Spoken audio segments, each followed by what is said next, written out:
दोस्तों, हमारे चैनल कृष्णम वंदे जगत गुरु में आपका स्वागत है। इस वीडियो में हम श्रीमद् भगवद गीता के प्रथम अध्याय के विषय में सरल शब्दों में जानेंगे। कहा जाता है कि अध्याय के पाठ का फल पूर्ण रूप से तब तक नहीं मिलता जब तक उसकी महिमा का पाठ न किया जाए। तो चलिए जानते हैं श्रीमद् भगवद गीता के प्रथम अध्याय के महिमा से जुड़ी हुई ये कहानी। इस कहानी में हम बताएंगे कि कैसे एक ब्राह्मण को प्रथम अध्याय के पाठ से लाभ हुआ। कहा जाता है कि सुशर्मा नाम का ब्राह्मण हुआ करता था, जो अपने पुरखों की मिलकत का बहुत दुरुपयोग करता था। शराब, जुआ, खून खराबा, व्यभिचार, यही सब उसका जीवन था।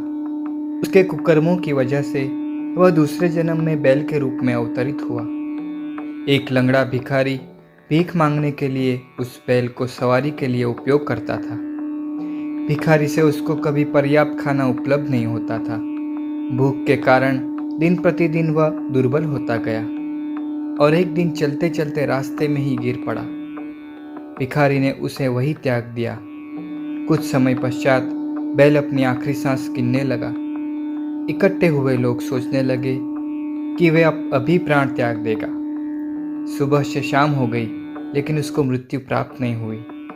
वह बैल दर्द से कराह रहा था।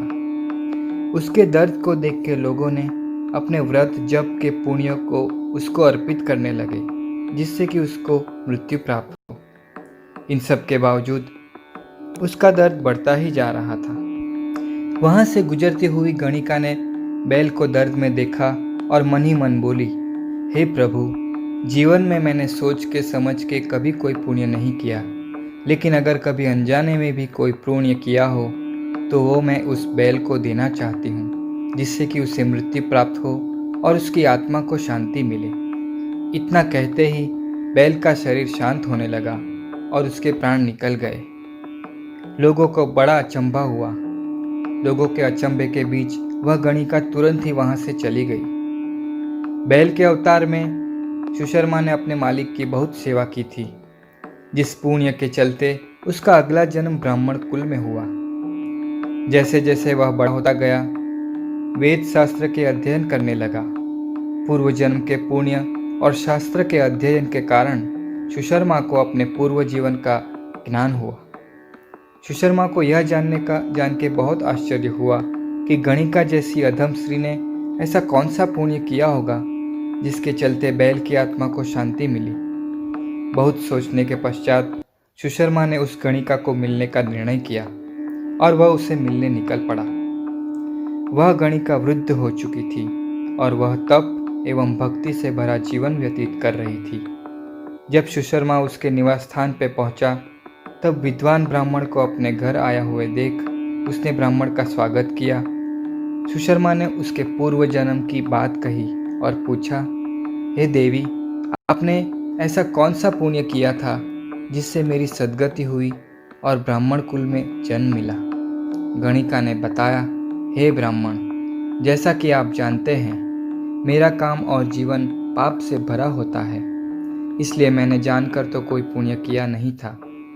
मेरे पास जो तोता है वह रोज सुबह संस्कृत में कुछ बोलता है, जो मुझे लगता है भगवान जी की कोई स्तुति है। इसलिए जब भी वह बोलता है, मैं भगवान को याद करके सुनती हूँ। उस दिन सोचा था कि ये जो मैं रोज सुनती हूँ, अगर उससे कोई पुण्य मिला हो तो उससे मैं तुम्हें अर्पण करके तुम्हारा दुख दूर करूँ। किंतु तोता क्या बोलता है उसके विषय में मुझे कुछ भी ज्ञात नहीं। ब्राह्मण को अब उस तोते से मिलने की इच्छा हुई। तोता गणिका ने एक शिकारी के पास से खरीदा था। दरअसल ये तोता पहले एक ऋषि के आश्रम में रहता था। ऋषि के शिष्य हर सुबह गीता के प्रथम अध्याय का पठन करते थे। हर रोज का पाठ सुन के तोते ने उस पाठ का रटन कर लिया था और वह भी शिष्य के साथ उसे दोहराता रहता था। इसलिए पिंजरे में रहते हुए भी रोज वह पाठ बोलता था।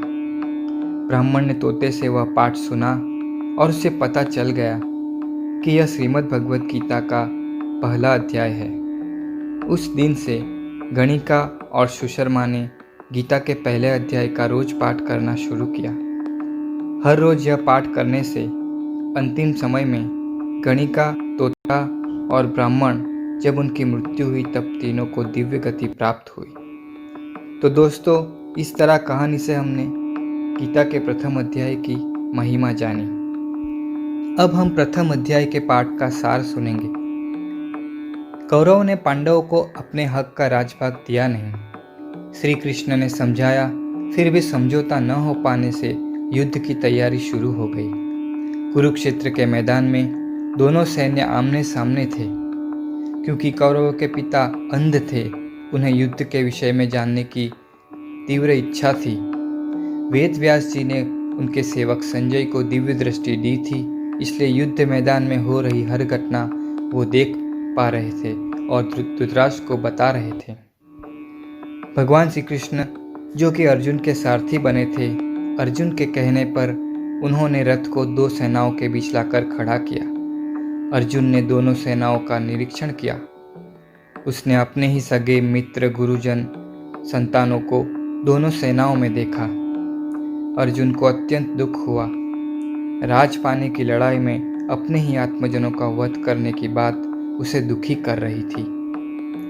अर्जुन ने सोचा, ऐसा राज मिलने से बेहतर दुश्मनों के हाथ मृत्यु ही ठीक है। ऐसे गहरे शौक से व्याकुल अर्जुन ने अपना धनुष बाण छोड़ के रथ के पिछले हिस्से में जाकर बैठ गया। वह खुद युद्ध करना नहीं चाहता था। यह बात उसने दुख के साथ भगवान श्री कृष्ण को बताई। श्री कृष्ण ने अर्जुन की दुविधा निवारण के लिए जो बात बताई, उसके विषय में हम दूसरे अध्याय में जानेंगे। इति श्रीमद् भागवत गीता प्रथम अध्याय अर्जुन विषाद योग समाप्त। दोस्तों, यदि आपको यह जानकारी अच्छी लगी हो तो आप इसे लाइक करें, शेयर करें और ऐसी बातों के विषय में और जानने के लिए हमारा चैनल सब्सक्राइब करें। धन्यवाद। जय श्री कृष्ण।